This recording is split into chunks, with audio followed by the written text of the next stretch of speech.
لیکن انہوں نے ماں کالی کی ڈسریسپیکٹ کی ہے اور انہوں نے اپنے آفیشل سے ہی یہ چیز کی ہے. جس کے بعد بھارت میں ہندوؤں کا غصہ پھوٹ گیا اور جب یوکرین کی رکشا منترالیہ نے دیکھا کہ معاملہ گڑبڑ ہوتا جا رہا تو اس نے اس ٹویٹ کو ہی ڈیلیٹ کر دیا. یوکرین اتنا گھٹیا دیش ہوگا کبھی میں نے سوچا نہیں تھا کہ سالوں تم لوگوں کی بھارت مدد کر رہے اور تم لوگ ان کو ٹارگٹ کر رہے ہو. رشیا کو بول رہا ہے کہ بھائی تم جنگ روک دو اور سالوں تم لوگ ان کی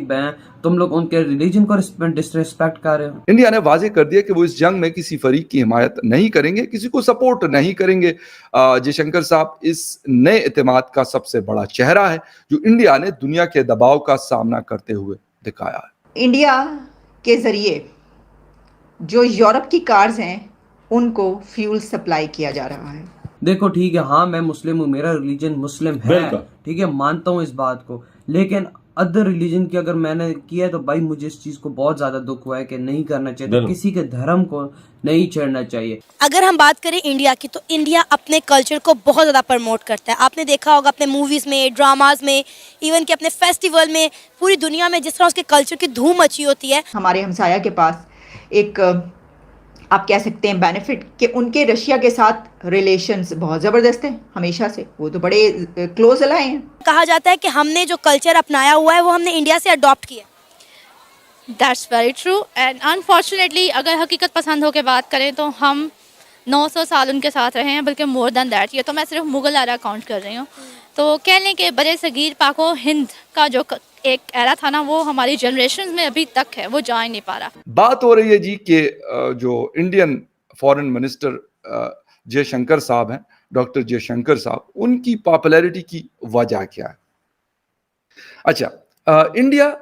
کا ماننا ہے کہ یوکرین کی جو جنگ ہے دنیا کو اس نے مزید ڈیوائڈ کیا ہے اور ویسٹرن ورلڈ کے ذریعے بنائے گئے ورلڈ آرڈر میں بڑے پیمانے پر جو چینجز ہے اس کی ضرورت ہے. بٹ امریکہ جیسے جو طاقتور کنٹریز ہے وہ ان کو یہ سچ کون بتائے, کون ان کو یہ سمجھائے کہ بھائی دنیا تبدیل ہو رہی ہے. خیر, چین یہ بات کھلے عام کہتا رہا اور خود کو ترقی پذیر ممالک کا لیڈر کہنے والے انڈیا نے بھی یہ ذمہ داری اپنے سر لے لی. آج انڈیا کے جو فارن منسٹر یعنی وزیر خارجہ ڈاکٹر سبرامنیم جے شنکر صاحب ایک ایسے شخص کے طور پر سامنے آئے ہیں جو ترقی پذیر ممالک کی سوچ کو بغیر کسی جھجک کے واضح الفاظ میں بیان کر رہے ہیں. انڈیا کے حامیوں کا دعویٰ کہ جے شنکر یہ کام اچھی طرح سے کر رہے ہیں. انڈیا پر اس کے طاقتور مغربی پارٹنرز ممالک کی طرف سے روس کے ساتھ تعلقات توڑنے اور مغربی کیمپ میں شامل ہونے کا بہت زیادہ دباؤ ہے, لیکن انڈیا نے ایسا نہیں کیا. انڈیا نے واضح کر دیا کہ وہ اس جنگ میں کسی فریق کی حمایت نہیں کریں گے, کسی کو سپورٹ نہیں کریں گے. جے شنکر صاحب اس نئے اعتماد کا سب سے بڑا چہرہ ہے جو انڈیا نے دنیا کے دباؤ کا سامنا کرتے ہوئے دکھایا ہے. انڈیا میں جو فارن منسٹر جے شنکر صاحب ہیں ان کی بڑھتی ہوئی مقبولیت کی سب سے بڑی وجہ ہے کہ لوگ دیکھ رہے ہیں کہ وہ امریکہ اور یورپی یونین جیسی دنیا کی بڑی طاقتوں کے سامنے کھڑے ہیں. جے شنکر صاحب کے بیانات بے خوف, بے باک اور کچھ لوگوں کی نظروں میں بہت سخت ہیں. حالیہ برسوں میں جو ڈیموکریسی کی انڈیکس ہوتی ہے وہ بنانے والے جو ویسٹرن ورلڈ کے ادارے ہیں انہوں نے انڈیا میں ڈیموکریسی کے حوالے سے کہا کہ ڈیموکریسی ویک ہو رہی ہے, مائنورٹیز کے ساتھ بیہیویئر اچھا نہیں ہے, اس پہ کنسرنز اپنے شو کیے. لیکن ان کنسرنز کا جواب ڈاکٹر جے شنکر صاحب نے کیسے دیا؟ انہوں نے کہا یہ منافقت ہے, یہ ہپوکریسی ہے. دنیا میں کچھ لوگ ایسے بھی ہیں جنہوں نے ایسے سرٹیفکیٹ جاری کرنے کے لیے خود کو ٹھیکیدار بنا رکھا ہے. وہ یہ بات ہضم نہیں کر پا رہا کہ انڈیا اب ان کی رضامندی کا طالب نہیں ہے. بہت اہم پوائنٹ ہے. خیر,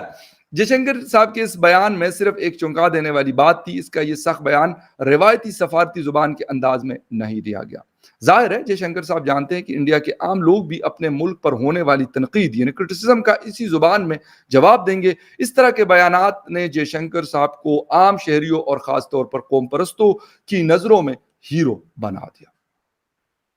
اس سال جنوری میں جے شنکر صاحب نے اس وقت سخت جواب دیا جب مغربی یعنی ویسٹرن میڈیا نے بی جے پی کی حکومت کو ہندو قوم پرست حکومت کہا، جس کے جواب میں ان کا کہنا تھا کہ اگر آپ غیر ملکی اخبارات پڑھتے ہیں تو وہ ہندو قوم پرست حکومت جیسے الفاظ استعمال کرتے ہیں، وہ امریکہ یا یورپ میں عیسائی قوم پرست نہیں کہتے، وہ ایسے جملے خاص طور پر ہمارے لیے استعمال کرتے ہیں۔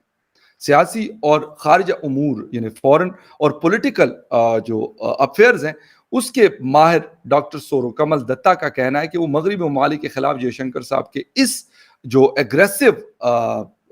ان کا بیہیویئر ہے یا جارحانہ رویہ ہے اس کی وہ مکمل حمایت کرتے ہیں۔ وہ کہتے ہیں کہ بھائی ہم لوگوں نے بڑی محنت کی، ہم نے بڑی کوشش کی اس لیول پہ پہنچنے کی کہ ہم دنیا کو وہ جواب دے سکیں شاید جو پہلے نہیں دیتے تھے۔ پالیسی پہلے بھی بنائی ہوتی تھی اپنی جو نیشنل انٹرسٹ میں ہوتی تھی، بٹ دا تھنگ از کہ وہ پالیسی اس کو دنیا کے سامنے لے کے آنا اور دنیا کو بتانا کہ بھائی اگر آپ مانتے ہیں یا نہیں مانتے لیکن یہ ہمارا سٹینڈ ہے اور ہم اس کے ساتھ کھڑے ہیں۔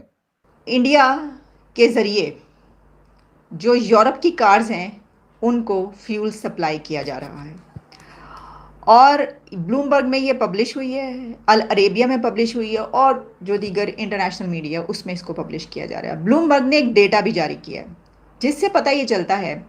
کہ کیونکہ رشیا پر آپ جانتے ہیں سینکشنز ہیں، رشیا سے یورپ تیل نہیں لے سکتا، تو رشیا پر جو سینکشنز لگائی گئی امریکہ کی طرف سے جب یوکرین پر اس نے حملہ کیا تو وہ اس لیے لگائی گئیں پابندیاں تاکہ جو رشیا اس کو مشکلات کا سامنا رہے، اس کو آئل کوئی نہ خرید سکے اور امریکہ اس کو ناکوں چنے چبوا سکے، لیکن ایسا نہیں ہو سکا۔ ایسا اس لیے نہیں ہو سکا کہ یہ کسی کنٹری کی اسٹریٹجی کتنی زبردست ہے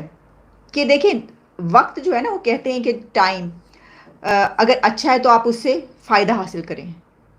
اپرچونٹی کو آپ اویل کریں،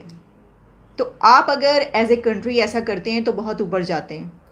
انڈیا نے اس اپرچونٹی سے کیسے فائدہ اٹھایا، اب آپ یہ دیکھیے کتنی زبردست اسٹریٹجی ان کی گورنمنٹ کی رہی کہ جب انہوں نے یہ دیکھا کہ رشیا پر جو ہے وہ پابندیاں لگ چکی ہیں اور اس کی طرف سے جو آئل ہے وہ یورپ نے کہہ دیا کہ ہم نہیں لیں گے اس سے، تو سعودی عربیہ بھی آئل سپلائر ہے تو اس سے لے لیں گے، گو کہ وہ بہت اس کی نسبت کافی مشکل ہے، لیکن پھر بھی انہوں نے کہا کہ ایسا ہی ہوگا۔ اب ایک تو اس میں بڑا ان کے پاس یہ تھا، ہمارے ہمسایہ کے پاس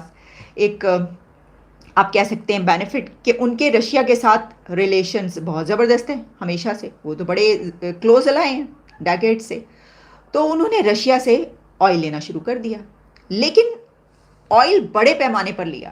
انہوں نے بھانپ لیا کہ اب یہ جو ہے اس سے ہم بڑے اچھے طریقے سے فائدہ اٹھا سکتے ہیں، اور اتنا آئل انہوں نے وہاں سے لیا ہے سستے داموں، کیونکہ رشیا نے انڈیا کو بہت ہی چیپ ریٹس پر آئل دیا ہے،